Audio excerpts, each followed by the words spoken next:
Good afternoon. I'm very pleased to have with me two very distinguished panelists.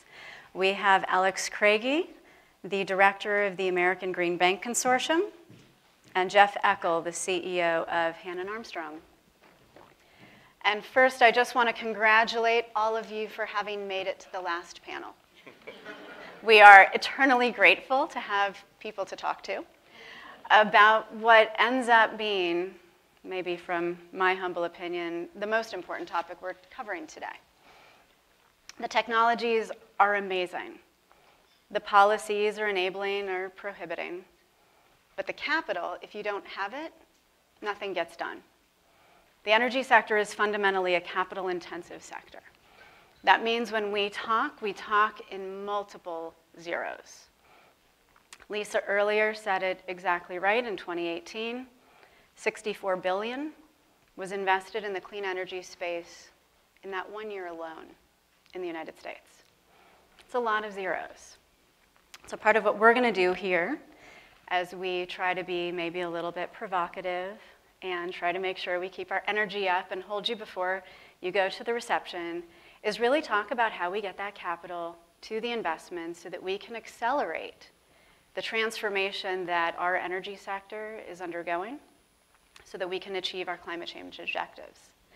I want to start by letting Alex introduce himself and what his consortium is doing, and very specifically, what a green bank is, so that you have that context as we begin our conversation. Sure. Thanks, Carla. And thanks to CRRES for having me, and delighted to be a part of this panel. So, and again, I'd like to reiterate the thanks to everyone for sticking around and gutting out with us. We'll make it worth your while. So my name is Alex Kragie, and I'm the director of the American Green Bank Consortium, which is a project of the Coalition for Green Capital. We're an international nonprofit that is in the business of creating and operating green banks around the country and the world. What's a green bank? How many of you guys have heard of a green bank before? Let's see. That's encouraging. This is good. Andrew, I'm glad. I know you have, because I've told you about it. So I'm glad to see that. But a lot of folks aren't familiar with the term. So I'd love to just run through a couple of things about what a green bank is and what it isn't specifically. So green banks are dedicated finance institutions, often public or nonprofit, that connect clean energy projects with capital. Green banks are not banks in the sense that they take deposits. Instead, green banks ensure that financing, which is, as Carla was referencing, the lifeblood of any clean energy project, is readily available to green initiatives in a green bank's jurisdiction. Often, green banks tackle the toughest problems in the industry, serving as the glue that can hold together an otherwise unfinanceable project in the eyes of the private sector. Green banks are not in the business of competing with private capital. Instead, green banks are in the business of growing the pie of the financing market, of building it out, of using limited public resources to maximize overall investment in the clean energy economy in their jurisdictions. What can we say about green banks? It's a nice idea, right? Well, it's been in the field for quite some time. My organization attempted to create a federal green bank in 2009. I was working on the Obama transition team, and coming off that, my boss from the transition team, Reed Hunt, and we worked together to try to establish a federal green bank, and we got into the Waxman-Markey bill, and that was exciting. And that passed the House, and then it went down with everyone else in the Senate. So I ended up going up to Connecticut, where I spent what ended up being a wonderful 4.5 years, but starting out with the sole mission of helping to create the Connecticut Green Bank, which was the country's first green bank, and that worked. So we now have 14 green banks from across the country, and collectively we've caused over $3.67 billion in total investment since 2011. That's nice, but as Carla is saying, we're in a business that needs a lot of zeros. So we're thinking about ways that we can really scale up that impact and begin to do our jobs of using that limited public capital to draw in private capital to invest alongside in some of these projects. And to that end, there's a National Climate Bank proposal that we'll talk a little bit more about later on that Senator Markey has introduced. And I'm looking forward to getting into that conversation, but that's the sneak peek toward the end of what we're going to be getting at. Thank you. I want to now turn to Jeff to introduce himself and Hannon Armstrong, which sits in a very different part of the capital stack. And so one of the things we're going to try to do as we have this conversation is, you know, this is what we do every day. We make investments from the debt side, addressing market failures, as Alex is doing, and Jeff is coming in from the equity side. And so we're going to try to demystify a bit of that as we go through this for those who haven't been so close to that side of how investment happens. Thanks, Carla. And great to have you all here. So Hannon Armstrong went public about 6.5 years ago on the premise that climate change was a very large problem. We're a 40-year-old company, but we needed a lot more capital. So went public on New York Stock Exchange, and we've done very well. We've beat the S&P 500 by about 250% in that time period. The investment thesis is simple. In a world increasingly defined by climate change, we're going to make better risk-adjusted returns investing on the right side of the climate change line. And people ask me, where's the climate change line? I said, well, it's neutral to negative on incremental greenhouse gas emissions. We're very rigorous in the way we apply that screen. Every investment goes through that screen before it gets to our investment committee. And there are factors underpinning that. I won't go into those that have nothing to do with climate change. They have everything to do with sound investment analysis. But once it's proven to be a neutral to negative greenhouse gas emission investment, then we'll invest in anything, virtually anywhere, and any place in the capital stack. It's a very, very flexible model. We invest about $1 billion to $1.2 billion a year. Assets under management are a little more than $5 billion, and we continue to see an enormous opportunity here. At the same time, this is a very frothy market. When we went public in 2013, nobody actually cared about ESG, environmental, social, and governance. Nobody cared about climate change. We had one investor out of 60 roadshow trips who actually sort of cared about sustainability. He has since sold out. Now about 25% of our shareholders are self-described ESG or SRI investors.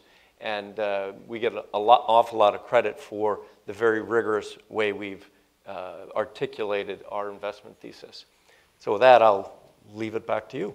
Perfect. So you gave me the exact segue I was looking for. You said the market is frothy. So one side of the investment conversation is how much capital is out there, what is it seeking, and how is it getting to that destination? And so when we look at the broad picture of who's seeking to invest in clean energy and why is that market frothy, I think, Jeff, you gave a great perspective on where that money's coming from and what it's looking for and why it's at our door.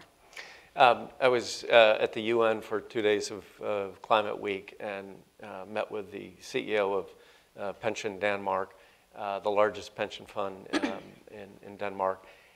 He knew about deals in the U.S. This is the CEO of the largest pension fund that have just been announced. There isn't a deal that, if it has an investment banker or hits spark spread, that any institutional investor around the world does not know about. The world is simply awash in capital. One of my favorite stories is when SunEdison blew up, a couple of the wind developers started a company and they raised money from a New Zealand pension fund. You can't find money farther away than New Zealand. And yields have come down incredibly. There are deals now that we simply don't even look at because some of the equity returns are in the high fives, low sixes, 6%. It's just not attractive. But some of these institutional investors have an insatiable need to put long-dated, current yielding assets on their balance sheet because they have pension liabilities.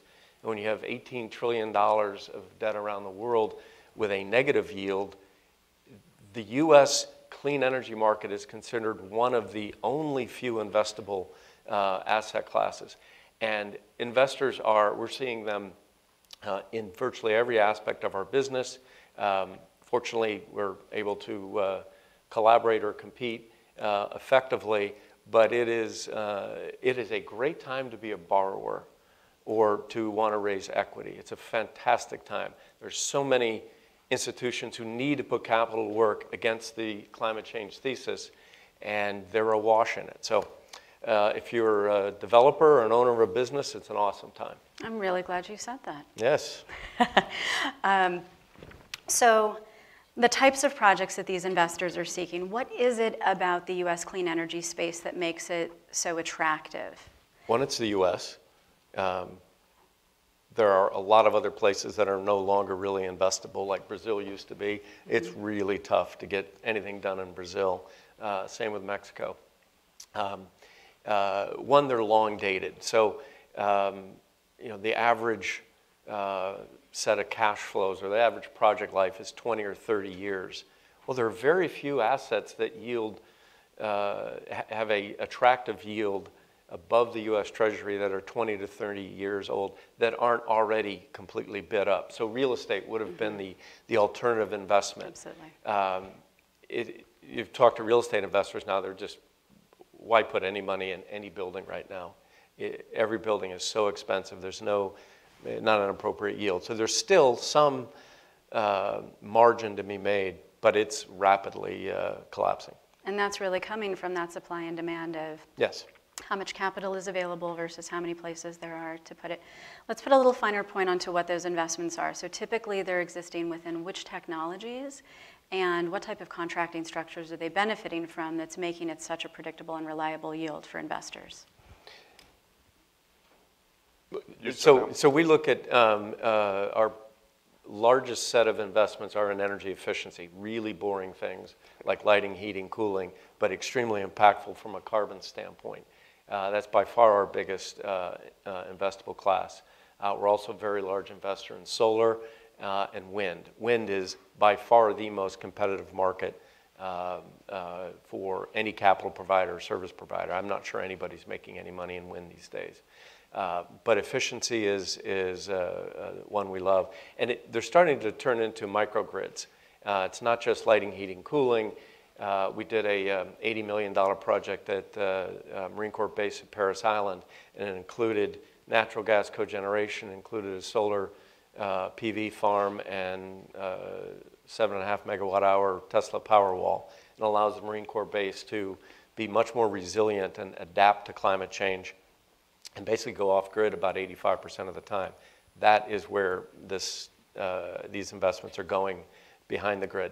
In terms of contract structures, sometimes you get a fully contracted set of cash flows with an investment grade off-taker, but those do seem like bygone years. Now you'll get corporates, entities like Amazon just announced they want 100% renewable energy. They'll just beat the heck out of the developer and take all the margin, well, the basis risk, all that. So I'd put a lot of risk on the developer and shorten up the term. So it's extremely competitive on the developer side as well as on the finance side. So Alex, we've heard about now where all the capital is heading into, right? This is the easy part. It's happening. It's a big wave. The piece you're addressing are the market failures, the places where the capital isn't easily going into. What are the technologies that are requiring green banks support? And what are the barriers that you're addressing through the green banks? Sure. Green banks are really servant institutions for the places that they exist. So by definition, they're going to have to do different things in different places. Local markets are unique across the country in many ways. And so green banks, since we do have green banks from Hawaii to Rhode Island, we do a whole lot of different things. Now, green banks traditionally have done a lot of solar financing, a lot of energy efficiency as well. There's wind, there's microgrids, there's newer technologies, but there's the technologies that are being financed are really do depend on the local market and where it hurts, for the local market. And to the earlier point about the frothy markets, you know, I do think that there are there is a lot more investment that needs to be taken into account, that needs to be brought in. So you mentioned the 64 billion number from last year in the United States, and that's good, and that's a 12% increase from last year. So 64 billion of total investment in 2018. Sadly, that's pretty much on par with where we were in 2011, when we had 62 billion in total investment in the United States. And to give you a perspective of where we practically need to be, if you do believe that climate change is occurring and we can do something about it, which is, I'm going to take a baseline assumption for this room, then the estimate from Wood Mackenzie to get to a 100% renewable grid is $4.5 trillion over 10 to 20 years. Well, let's take the conservative side of that. Let's say 20 years. That's 225 billion of investment required in the US alone per year. And if we're relatively, you know, ups and downs since 2011, but if we're in the same ballpark, we're not on the trajectory that we need to be. And there's a strong argument for using public capital where available to, as I said earlier, draw in the private sector, and also to be the bubblegum and baling wire that holds together these otherwise unfinanceable projects. So say you ask what type of technology we're involved in. It matters more the type of project we're involved in than the structure. For example, I would say that if there's, you know, green banks are not going to be looking to finance a utility scale solar generation project in the Nevada desert. That's not going to have a problem attracting capital.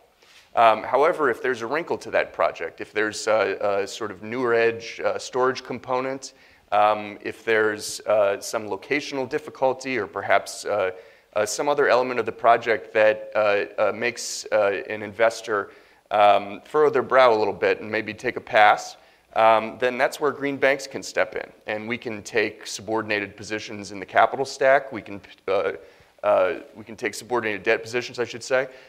We can take senior positions. We can provide guarantees. We can provide loan loss reserves, which are sort of a subcategory of guarantee. Green banks just have a lot of tools at their disposal to be able to tackle whatever, like I said earlier, where it hurts in the market, and to just, as I said, expand the pie. You know, we're about growing the pie for clean energy projects and financing of them. And I think we've had a really good track record since the Connecticut Green Bank's establishment in 2011. For every dollar of public capital that has been put at risk, $3.40 of private capital have showed up with it. We expect that number to grow as the effects of capital recycling really start to kick in. So it's, you know, there's a proven model out there. The Green Bank model has been active in the states, the laboratories of democracy. We've had 14 different states that have tried it, and now we have a really exciting opportunity, either in 2021 or sooner, to create a federal green bank, which is something that Senator Markey, as I said earlier, has introduced a bill to do. And it's capitalized with $35 billion. It's an independent nonprofit organization outside of government, and it is, it has an explicit social justice mandate. So we're going to focus on being really a consumer protection bill.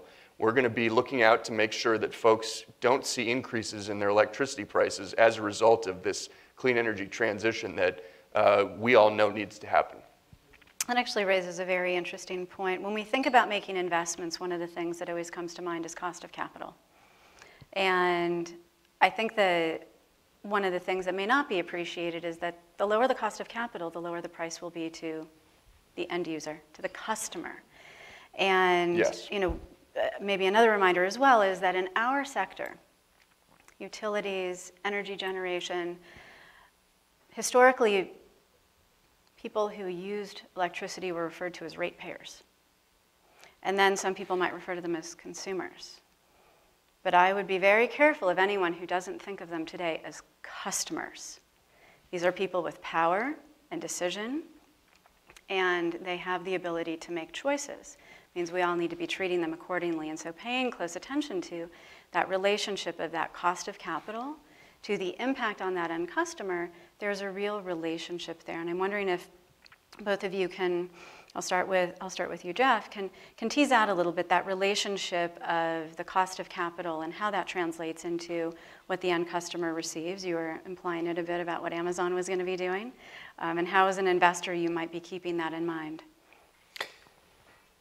The core purpose of our firm is to use capital to make sure the right economic outcome gets adopted at scale for clean energy.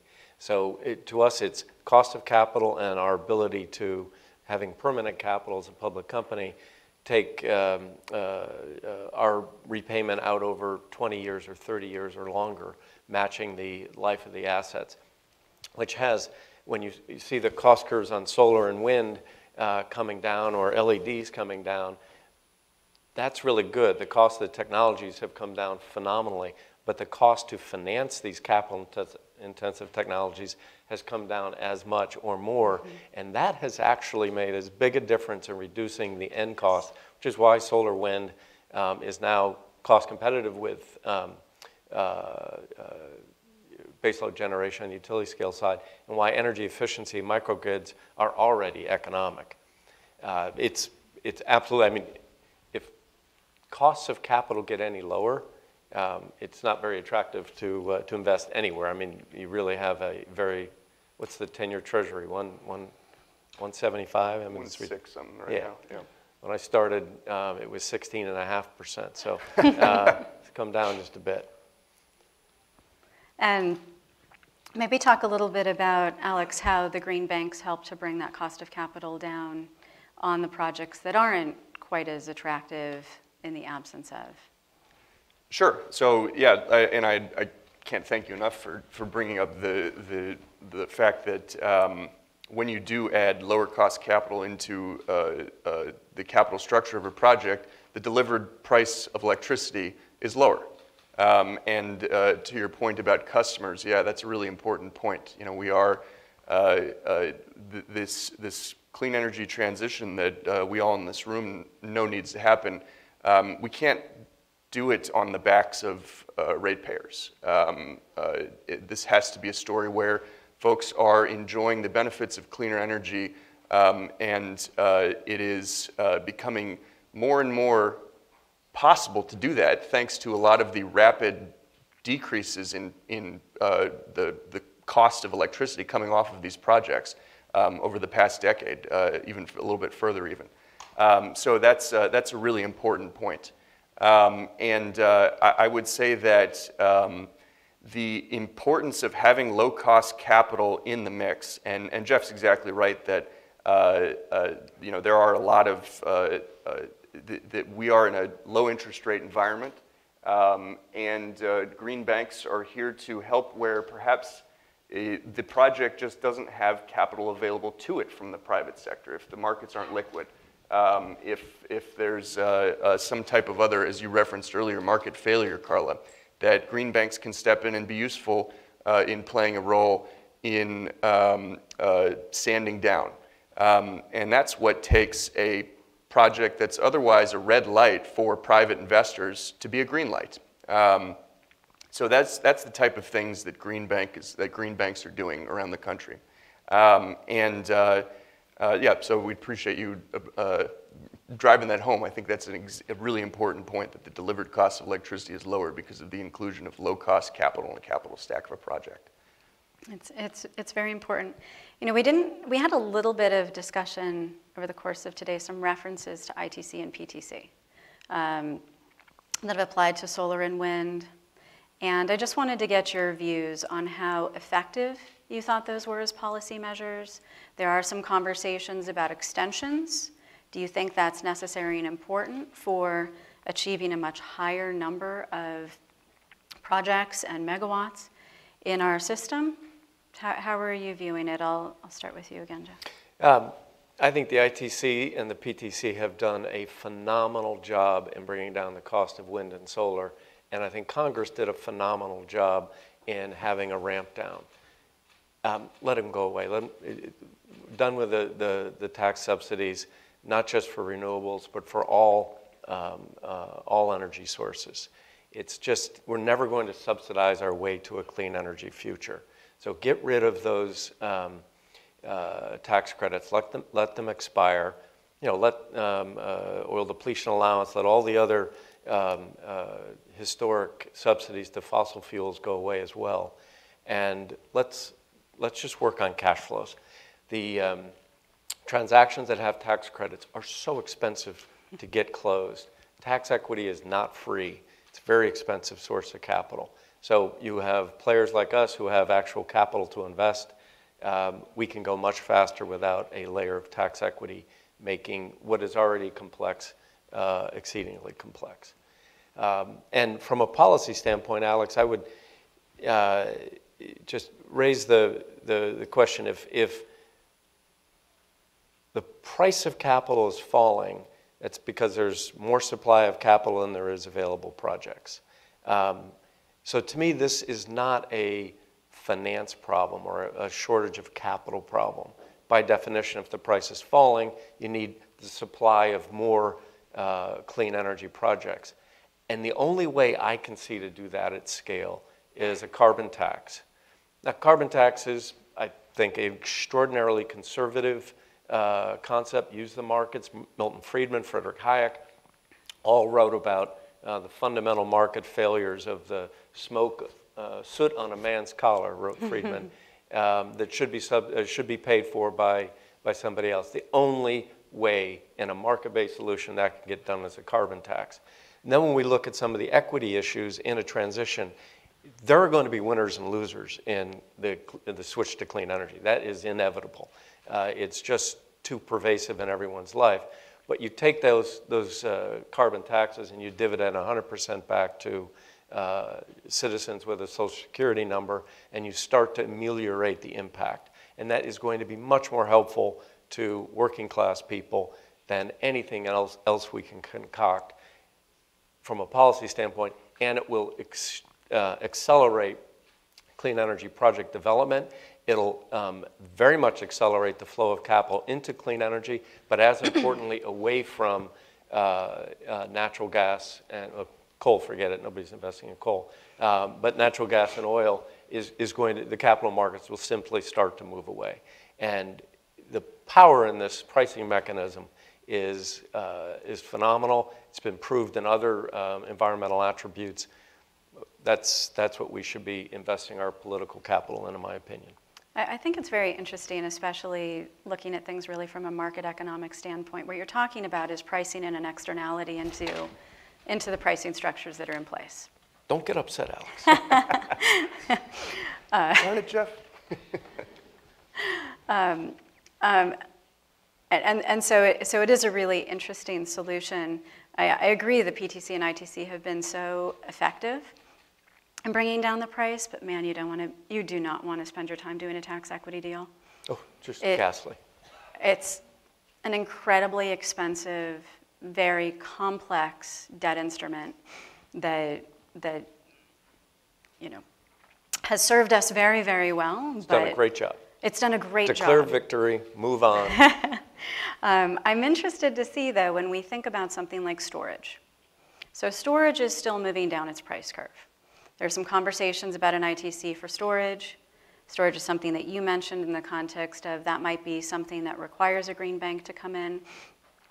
There are other technologies that have been talked about today, whether we look at modular nuclear, we look at new uses of carbon byproducts, been talking to some people about geothermal, all different types of clean energy that are not necessarily economic yet. They're not sitting in that place of luxury that wind and solar have gotten to. So how do we think about bringing technologies that are still coming down the cost curve to the place where they can achieve that mass scale? Price carbon. Sure. Well, and if I can smoosh that together with your previous question about federal policies. So yeah, to the ITC and PTC, there's no doubt that the ITC and PTC put us where we are today, which is we're market shaping and historic, and as Jeff said, it's about the delivered cost of electricity is and I don't even have the number off the top of my head, but it's something on the order of 60% lower than it was in 2010 as a result of a lot of these policies. Easy. We are, from a policy perspective, pretty much agnostic on everything. We're a bit like a mouse running around with elephants when it comes to the other proposals that Jeff is talking about. So we're not in the business of weighing in too vociferously one way or the other on anything except for the fact that absolutely any action that is taken on the federal level should be accompanied by a national climate bank, like Senator Markey has proposed. And it will be a benefit. It's like a slice of bacon on top of any sandwich you want to use. You can just put it on there. With bacon. Everything's better with bacon. Bacon's bad for you. And well, I'm going with that that metaphor, Alex. You got me. Then it's non-fat turkey bacon. I don't know, whatever you want to, however you want to say it. Climate Bank is going to go well with any of the sort of overarching solutions that are being explored today. And it's not a and/or proposition. It's this is an enhancement. Climate Bank is really rocket fuel for any type of federal package that gets put together in terms of driving the level of investment that we see. And like I said before, Jeff's right that there's pretty liquid markets out there right now for financing clean energy projects, but we have to look bluntly at the fact that we're just not anywhere near where we need to be if we want to do something. But it's not for lack of about capital. This climate challenge. Green banks are going to play a major role in pushing that forward. Well, you said it's not about the lack of capital necessarily. There are projects that you're referring to 5% and 6% return projects. You're just not going to do, but they work, and they're going to put that type of electricity. They're going to be successful projects if they go forward. They're just not that attractive from an investment standpoint. And we understand, that's the job of the private sector is, you have to deliver shareholder value. That's completely understood what has to happen. And there is nothing wrong with that. It is just a matter of we need to be in a position where we can raise all the boats. We need to be able to have public capital spur on the private investment markets. It's interesting, though, the products that you talked about that I find most attractive are the guarantees. Because what you end up doing on the guarantee side is you are directly addressing risk. You're allowing capital, which is plentiful, to come in to those projects that are available, full private sector, but you're helping to address a particular risk that the private sector is not yet able to take.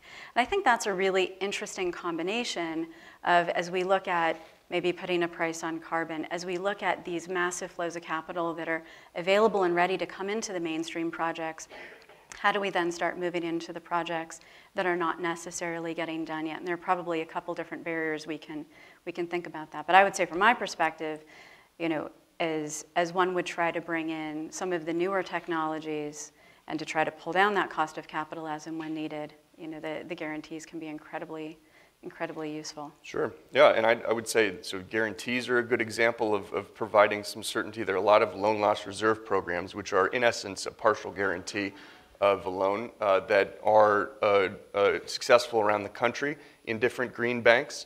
And green banks also can open up new markets. So, for example, in Connecticut with the Connecticut Green Bank, Connecticut Green Bank opened up the CPACE market in Connecticut, and now Connecticut has over 120 million in investments in the CPACE market, and it's the second largest CPACE market outside of California. Green banks can play a catalytic role, and pardon me, I'm saying jargony things. CPACE stands for Commercial Property Assessed Clean Energy.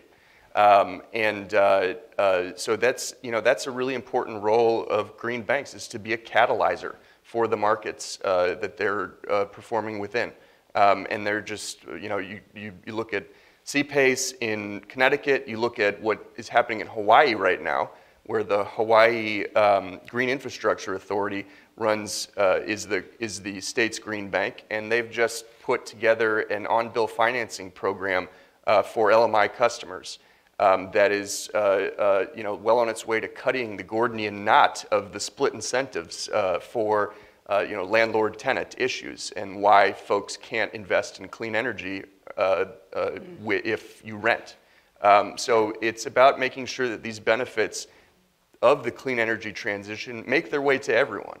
And that's what we're trying to do here with this federal climate bank proposal, is still build out those types of market expansions and opening up of new markets in tricky places, like I said earlier, where perhaps private capital is cautious to venture at the moment. I want to pick up another concept of risk that, I don't know, 10 years ago, I don't think anybody would have said anything about, but now is becoming an increasing part of our vernacular, which is climate risk. We're starting to see rating agencies looking at it. We are starting to see disclosure requirements coming through. It's beginning to become part of how we think about the investments that we make.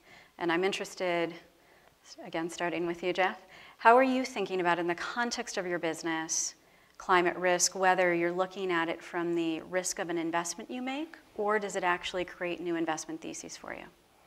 So it does both those things. Given our investment thesis will make better risk-adjusted returns, that by definition means there is a climate risk out there, and effectively we're avoiding that risk. We are also seeing lots of new kind of investment opportunities. You have 100-year floods every other year now, and stormwater remediation is very key. We have all these impervious surfaces. We're starting to scale up those kinds of investments, which are more adaptation to climate change. There's a thing called the TCFD, Task Force for Climate-Related Financial Disclosure. It's a bit of a mouthful.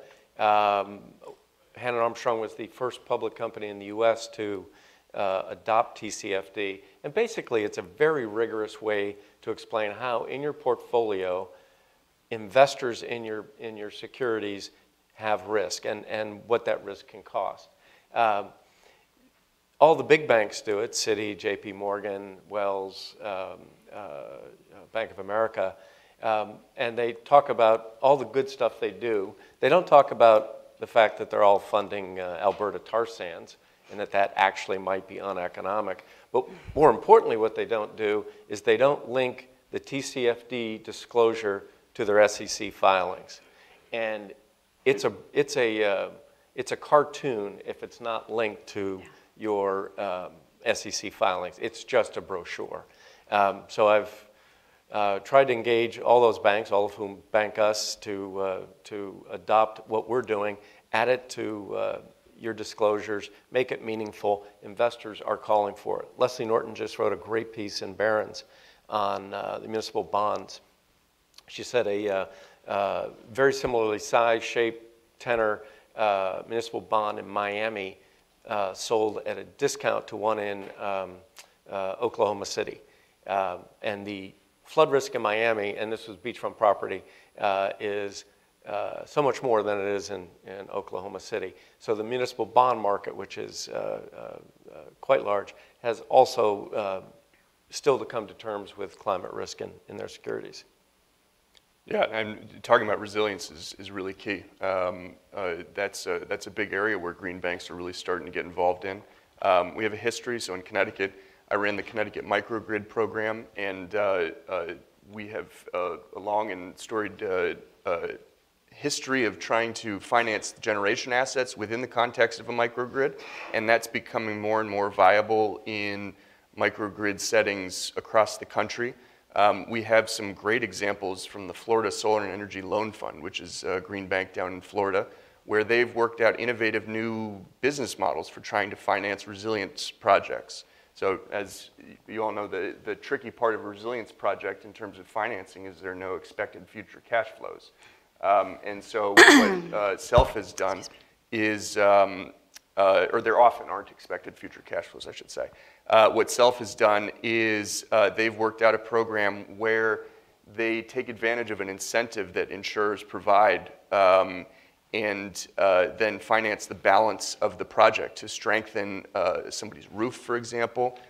Because as Jeff was saying, these 100-year events are, I've had how many 100-year events in my lifetime at this point, and it's not going to get any better. So this is an important piece to work on, and National Climate Bank also is in the business of financing resilience projects. Fantastic. Well, we are coming just to the end of our time, and I promise not to run over because, well, we know that we're heading to a reception. I want to thank Alex and Jeff so much. Great conversation. And I want to thank all of you for staying around through the very end.